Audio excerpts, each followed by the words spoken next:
জাতীয় ঐকমত্য কমিশনের বৈঠকে 4 পদ্ধতিতে জুলাই সনদ বাস্তবায়নের সুপারিশ।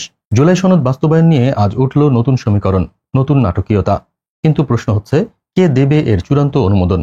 ঢাকার ফরেন সার্ভিস একাডেমি রাজনীতির শীর্ষ নেতাদের উপস্থিতিতে এখানে বসে গেল জাতীয় ঐকমত্য কমিশনের বিশেষ বৈঠক।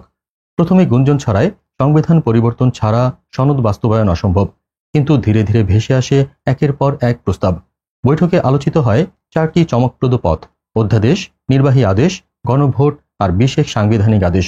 এমনকি রাষ্ট্রপতির ক্ষমতা ব্যবহার করেও এগোনোর ইঙ্গিত মিলেছে, যেন এক অনিশ্চিত ভবিষ্যতের দিকে টেনে নেওয়া হচ্ছে গোটা রাজনৈতিক ব্যবস্থাকে। অবশেষে স্পষ্ট হলো, জুলাই সনদ বাস্তবায়নের জন্য এই 4 পথই এখন সুপারিশ করেছে ঐকমত্য কমিশন। কিন্তু প্রশ্ন রয়ে গেল, এই পদক্ষেপের মাধ্যমে কি বাংলাদেশের রাজনীতি নতুন এক অধ্যায়ে প্রবেশ করছে, নাকি শুরু হতে যাচ্ছে আরো বড় সংঘাতের পথ? গণভোটের মাধ্যমে জনগণই কি সিদ্ধান্ত নেবে, নাকি সবকিছু আবারও থেকে যাবে ক্ষমতাবানদের টেবিলের নিচে?